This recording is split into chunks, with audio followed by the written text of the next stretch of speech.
Hello everyone, good morning to all of you. This is Divya. आप सभी का स्वागत है हमारे इस सेशन में।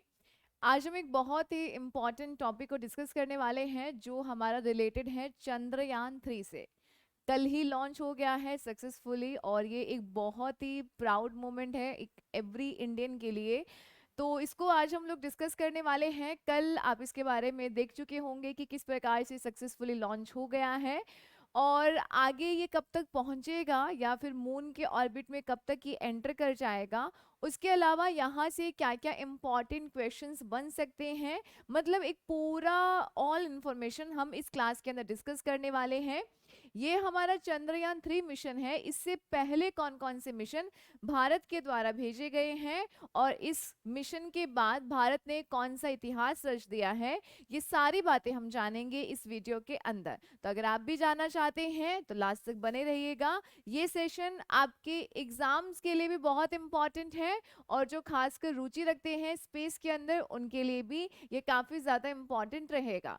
तो चलिए हम शुरू करते हैं हमारे चंद्रयान 3 मिशन को लेके। बहुत सारे लोगों के मन में डाउट्स आते हैं कि जो इंडिया है या जो इसरो है वो स्पेस के ऊपर इतना पैसा क्यों लगा रहा है, जबकि हमारे देश में इतनी ज़्यादा गरीबी है। तो क्यों ना हम उस पैसे को गरीबी को दूर करने में करें, मतलब उसे दूर मिटाने में करें। तो ऐसे बहुत सारे लोगों के मन में सवाल आते हैं कि हम स्पेस में इतना ज़्यादा पैसा क्यों खर्च कर रहे हैं, क्योंकि आज जब हम चंद्रयान 3 मिशन को देख रहे हैं तो लगभग 650 करोड़ रुपए का बजट था या इतने करोड़ रुपए हमने इसके ऊपर खर्च किए हैं। आखिर ऐसा क्यों किया गया है और हमारे जो साइंटिस्ट हैं वो मून के अंदर इतनी रुचि क्यों रख रहे हैं और इवन स्पेस के अंदर इतना पैसा हम क्यों खर्च करते हैं। साथ ही यहाँ पे कि जो इसरो है वो चंद्रमा की खोज क्यों करना चाहता है। तो इन सारे सवालों के जवाब मिलेंगे आपको इस वीडियो के अंदर। देखिएगा, अभी तक केवल ऐसे 3 ही देश हैं जो सक्सेसफुली चंद्रमा पर अपने मिशन को भेज चुके हैं, जिसमें है आपका यूनाइटेड स्टेट्स, उसके अलावा है सोवियत यूनियन और चाइना, यानी कि यूएसए, रशिया और चाइना। अभी तक केवल 3 ही देश हैं जो सक्सेसफुली अपने मिशन को चंद्रमा पर भेज चुके हैं, उनकी लैंडिंग वहां पे करवा चुके हैं। तो आप बोलोगे कि हम भी हैं। अगर हमारा ये मिशन सक्सेसफुली हो जाता है, यहां तक तो सक्सेसफुल हो गया है, अगर वो मून के अंदर या मून के ऑर्बिट में एंटर करके अगर वहां पर उसकी लैंडिंग सही से हो जाती है तो ऐसा करने पे हम भी इस कैटेगरी में शामिल हो जाएंगे और चौथा देश बन जाएंगे। तो अभी तक केवल 3 ही देश हैं, यूएसए है, रशिया है और चाइना। इसने जब भेजा था तब ये क्या था, सोवियत यूनियन था, यानी कि यूएसएसआर था। चलिए, उसके अलावा 2019 के अंदर हमने चंद्रयान 2 को भेजा था, बट आप लोग जानते हैं यहाँ से सक्सेसफुली हमने भेज तो दिया था, बट कुछ टेक्निकली गड़बड़ हो गई थी जिसकी वजह से हमारा जो वो मिशन है वो सक्सेसफुल नहीं हो पाया था। और जैसे कि हमारे मिशन की सॉफ्ट लैंडिंग नहीं हो पाई थी। हम कहाँ पर ये भेजना चाह रहे हैं, पूरे चंद्रमा के कौन से हिस्से पर हम अपने इस मिशन को भेज रहे हैं, वो सारी बातें जानेंगे। तो जैसे कि हमारा यहाँ पे सक्सेसफुल नहीं हुआ, उसके अलावा जैसे कि इजराइल है, जापान है और साथ में आपका यूएई है, इनके जो मिशन है वो भी सक्सेसफुल नहीं हुए थे। आगे अगर बात करेंगे कि हम कहाँ पर भेजना चाह रहे हैं, मान लीजिएगा कि ये क्या है, ये पूरा है मून। तो मून का ये जो साउथ पोल है ना, इस हिस्से पर हम अपने मिशन को भेज रहे हैं। नॉर्मल जैसे कि रशिया है, चाइना है, इन्होंने भी अपने मिशन को भेजा हुआ है। बट ये जो साउथ पोल है ना, दक्षिणी ध्रुव, इसके ऊपर अभी तक किसी ने भी अपना मिशन नहीं भेजा है। तो हमारा ये जो उद्देश्य है, इस पूरे मिशन का ऑब्जेक्टिव यही है कि हमें अपने इस दक्षिणी ध्रुव पे क्या करवानी है, सॉफ्ट लैंडिंग करवानी है। डन। चलिए, आगे देखिएगा। उसके अलावा जैसे कि आपका सर्वेयर 7, ये नासा के द्वारा भेजा गया था 1968 में।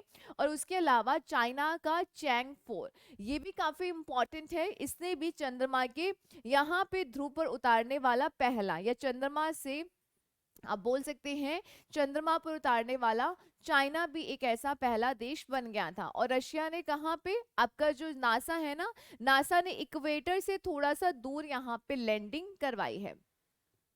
एक्चुअली हम लोग ये मिशन क्यों भेज रहे हैं और जब भी मिशन भेजा जाता है तो कैसे होगा, जैसे कि आज हमने चंद्रयान मिशन को भेजा, पहले वो इस प्रकार से अर्थ के इस प्रकार से ऑर्बिट में यूं ऐसे घूमेगा, घूमते घूमते घूमते जैसे इसका ऑर्बिट बड़ा होता जाएगा वैसे ही ये फिर आपके मून के ऑर्बिट में एंटर कर जाएगा।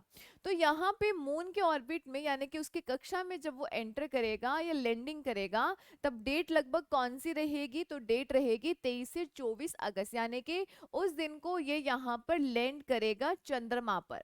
ठीक है, आज क्या है, कल थी 14 जुलाई, तो लगभग काफी समय लगने वाला है, तभी हमें सही से पता चलेगा कि हमारा जो मिशन है वो कितना सक्सेसफुल हुआ है। यहाँ से इसकी जो लॉन्चिंग है वो बहुत अच्छे से हो गई है। चलिए आगे बात करते हैं, चंद्रयान 3 को कहाँ से भेजा गया या कहाँ से लॉन्च किया गया, ऐसा प्रश्न पूछा जाता है।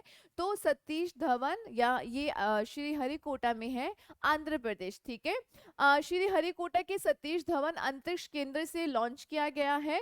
और इस बार लॉन्चिंग व्हीकल का नाम आपको बहुत अच्छे से ध्यान रखना है, LVM-3 यानी कि launching vehicle mark third.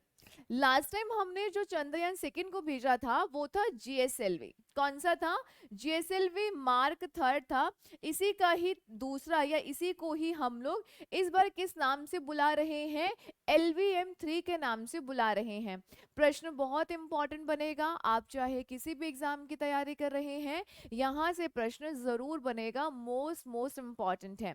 Okay, चलिए उसके अलावा अगर हम बात करें, ये जो आपका सैटेलाइट है जिसके थ्रू हम लोग इसको लॉन्च कर रहे हैं, ये जो लॉन्चिंग व्हीकल है ये काफी भारी है। और अगर आप इसको लोअर अर्थ ऑर्बिट में भेजना है इस लॉन्चिंग व्हीकल की सहायता से, तो ये लगभग 8000 किलोग्राम तक अपना ये पेलोड लेके जा सकता है। अगर आपको दूर भेजना है तो लगभग 4000 किलोग्राम तक पेलोड ले जाने की क्षमता रखता है।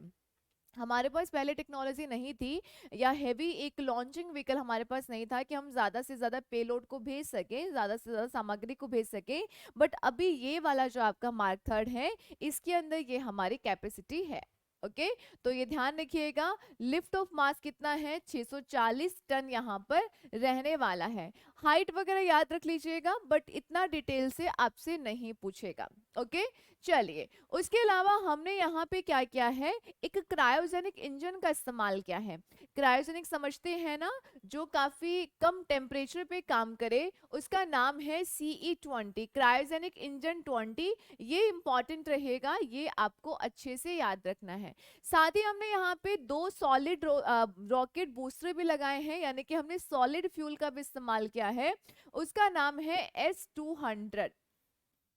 देखो इसके अंदर ना हम लोगों ने क्रायोजेनिक का भी इस्तेमाल किया है, सॉलिड रॉकेट बूस्टर का भी इस्तेमाल किया है, और लिक्विड इंजन या लिक्विड जो हमारा प्रपल्शन होता है उसका भी हमने इस्तेमाल किया है। ठीक है, हमने इस बार कोशिश करी है कि हमसे कोई गलती नहीं हो, क्योंकि जो 2019 वाला मिशन था उसके अंदर कुछ गलतियों की वजह से या जो हमारा मिशन सक्सेसफुल नहीं हुआ, तो इस वाले मिशन में काफी खास ध्यान रखा गया है। 3 सालों की मेहनत है हमारे साइंटिस्ट की, तो डेफिनेटली रंग जरूर लाएगी। ठीक है, तो ध्यान रखिएगा, इसका जो क्रायोजेनिक अपर स्टेज इंजन है वो कौन सा है, CE-20 है। और ध्यान रखिएगा ये आपके टेक ऑफ के लिए इतना आवश्यक था जितना हमने यहाँ पर इस्तेमाल किया है। उसके अलावा यहाँ पे 2 हमने ठोस रॉकेट बूस्टर लगाए हैं जिनका नाम है S-200, अच्छे से आपको याद रखना है। और साथ ही ध्यान रखिएगा कोर स्टेज में हमने L1110 यानी कि लिक्विड 110 तरल चरण विकास रॉकेट के द्वारा संचालित किया है। यानी इसके अंदर हमने लिक्विड का भी या लिक्विड जो आपके इंजन होता है उसको भी हमने यहाँ पे इंक्लूड किया है। तो ये सारी बातें आपको बहुत अच्छे से ध्यान रखनी है। आगे चलते हैं, ये जो मिशन है इसके अंदर 3 मॉड्यूल रहेंगे, यानी कि 3 तरीके से काम करने वाला है। आगे सबसे पहले बात करेंगे कि लैंडर मॉड्यूल, इसके अंदर आपका लैंडर और रोवर शामिल होगा। सेकेंड है आपका यहाँ पे इंटर मॉड्यूल एडेप्टर, इसको आप कौन कहेंगे, एंड ये है आपका लास्ट वाला प्रोपल्शन मॉड्यूल, यानी कि इसको हम शॉर्ट में PM बोलेंगे। डन। अब ये इतना जरूरी क्यों है, आखिर हम क्यों इसका या हमने क्यों चंद्रयान मिशन को भेजा है। सबसे पहले हम लोग बात करेंगे आपका लैंडर और यहाँ पे द propulsion मॉड्यूल, ठीक है। इसका मतलब ये होगा propulsion या प्रणोदन, यानी कि एक फ्यूल जो इसको चंद्रमा के लगभग 100 किलोमीटर के दायरे तक पहुंचाने का काम करेगा, ठीक है। चलिए, किसको, लैंडर और रोवर। लैंडर यानी लैंडर का नाम यहाँ पे है विक्रम और रोवर का नाम है प्रज्ञान, जो हमारा पिछली बार था, ठीक है। नेम एज इट इज ही रखे गए हैं। और ये जो हमारा मिशन है ये चंद्रयान सेकंड का ही फॉलो अप मिशन है, यानी कि उसी का ही थोड़ा सा अपग्रेड वर्जन हमने इस बार हम भेज रहे हैं, क्योंकि वो मिशन सक्सेसफुल नहीं हुआ था, तो उसी का ही ये फॉलो अप है। डन। चलो आगे देखिएगा, इसके अंदर जो लैंडर मॉड्यूल है उसका नाम क्या रहेगा, विक्रम रहेगा। क्या काम करेगा, तो ये जो है, अब देखो जो विक्रम है वो चल फिर नहीं सकेगा, वो क्या है, एक लैंडर है, वो एक ही जगह पर रहेगा और वहां पर रिसर्च करेगा। अब रिसर्च क्या करेगा कि चंद्र सरफेस थर्मोफिजिकल एक्सपेरिमेंट, कि चंद्रमा का जो सरफेस है उस पे जो तापीय गतिविधियां होती हैं उनको एक्सपेरिमेंट करेगा आपका ये विक्रम मॉड्यूल। उसके अलावा यहाँ पे instrument for lunar seismic activity, कि चंद्रमा पर भूकंप की वजह क्या है उसको जांचेगा। लेग्यूमर प्रोब, ये आपका यहाँ पे काम करेगा, मतलब उसको वहां पे जो पर्टिकुलर एनवायरनमेंट है उसको एक्सप्लोर करने का काम करेगा, ठीक है। और साथ ही में laser retro reflective array form, ये हमें नासा ने दिया है इंस्ट्रूमेंट, मतलब ये हमारा जितना भी है लैंडर ये काम करेगा, एक ही जगह पर रहेगा। चंद्रमा पर किस प्रकार से थर्मल एक्टिविटीज हो रही हैं, उसका टेम्परेचर, उसका आसपास का एनवायरनमेंट क्या है, और उसके ऊपर जो भी भूकंप आ रहे हैं उन सब का एक्सपेरिमेंट करने का काम करेगा आपका विक्रम, ठीक है। ये चल फिर नहीं पाएगा, एक ही जगह पे लैंड हो जाएगा, ठीक है। उसके अलावा बात करते हैं रोवर। रोवर जिसका नाम है प्रज्ञान, रोवर चल फिर पाएगा, इस प्रकार से एक रहेगा जो लैंडर से निकल के चल फिर पाएगा। अगर चल फिर पाएगा तो पर्टिकुलर चंद्रमा पे थोड़ा सा घूमेगा और वहां पे क्या क्या क्लाइमेट है, और ये लेजर कुछ किरणों को भेजेगा और उसके जरिए एक्सपेरिमेंट करेगा, उस पर्टिकुलर एनवायरनमेंट को और ज्यादा एक्सप्लोर करेगा। समझ पा रहे हैं। आपको अगर ज्यादा टर्म्स नहीं याद हो रही है तो डोंट वरी, एक बार मोटा मोटा थोड़ा सा आइडिया लीजिए कि ये जो विक्रम है, मतलब जो लैंडर और जो रोवर प्रज्ञान है, इनका एक्चुअली काम क्या रहेगा। ओके, चलिए आगे देखिएगा, मतलब कि इस बार का जो मिशन है, जैसे कि हम लोग ये जानते हैं कि हमें हमेशा हमारी असफलताओं से सीखना होता है, क्योंकि लास्ट वाला जो मिशन है वो हमारा सक्सेसफुल नहीं रहा था। एक्चुअली जब हमारा जो हमने चंद्रयान पहला भेजा था 2008 के अंदर, उसके थ्रू हमें ये पता चला था कि चंद्रमा पे पानी संभव है। तो साथ में ये जो दक्षिणी ध्रुव है ना, इसके ऊपर अभी तक किसी ने कोई भी अभी तक लैंडिंग नहीं करवाई है, तो ये थोड़ा सा ना, मतलब एक तरीके से थोड़ा ज्यादा इंटरेस्टिंग वाला एरिया है कि यहाँ पे हमें और क्या क्या चीजें मिल सकती हैं। पानी की जांच करना, उसके साथ में यहाँ पे कौन कौन से मिनरल्स हो सकते हैं, उन सब की जांच करना ही हमारा इस जो ये पर्टिकुलर मिशन है इसका उद्देश्य रखा गया है।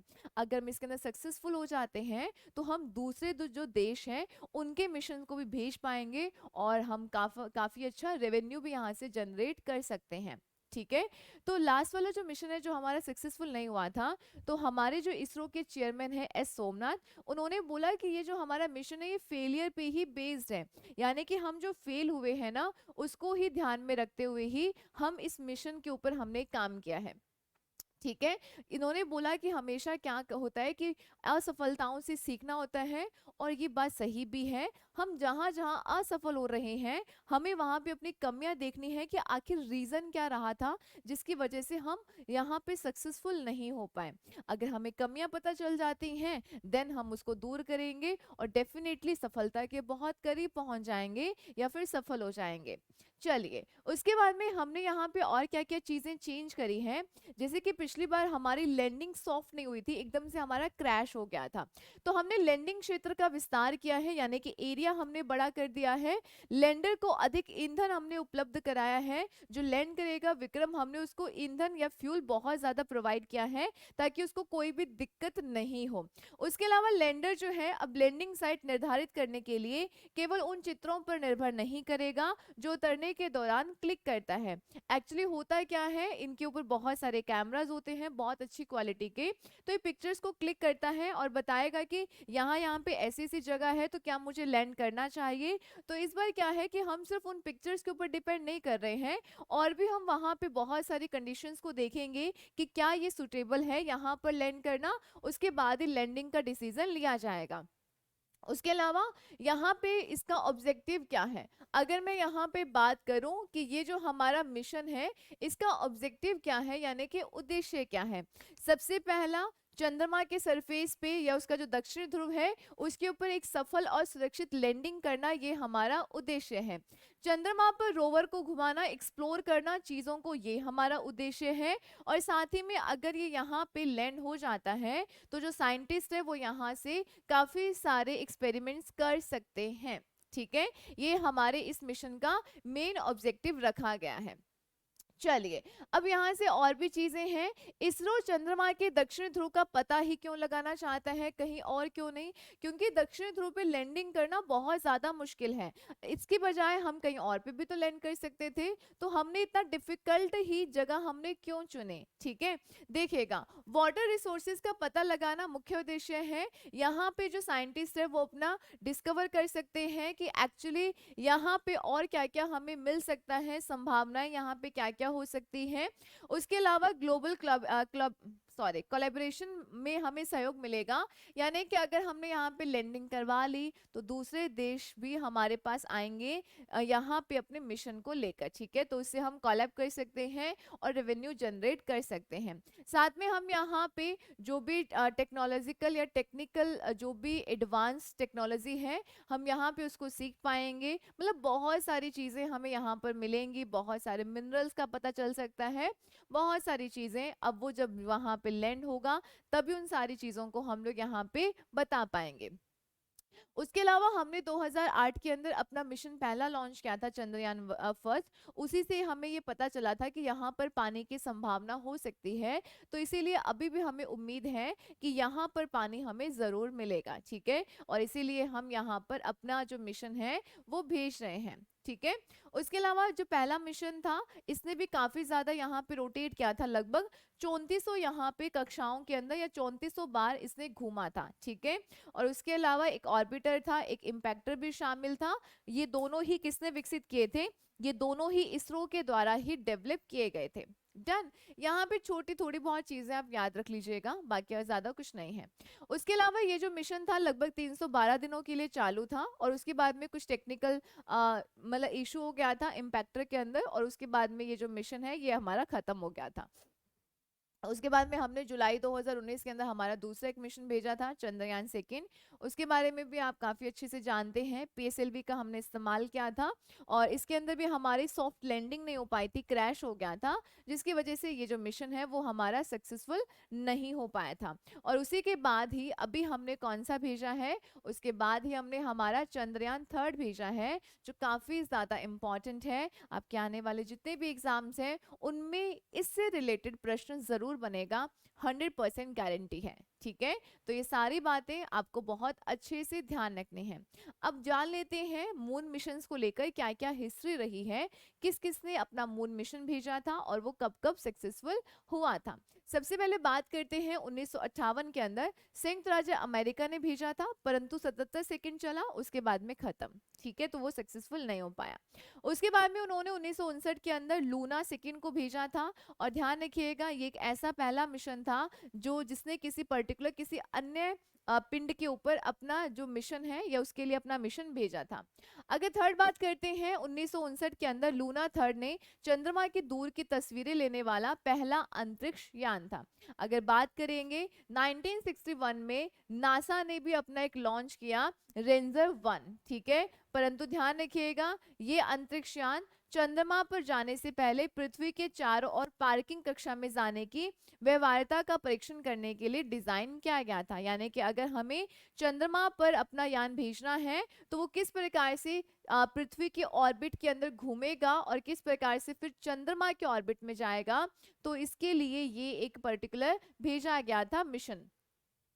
आपको कहीं ऐसा तो नहीं लगता है यहाँ से भेजा और सीधा चंद्रमा पे लैंड हो जाएगा? नहीं, धीरे धीरे पहले वो क्या करेगा, पृथ्वी के ऑर्बिट में घूमेगा, फिर वो ऑर्बिट को और बड़ा करता जाएगा और फिर वो चंद्रमा के ऑर्बिट के अंदर एंटर कर जाता है।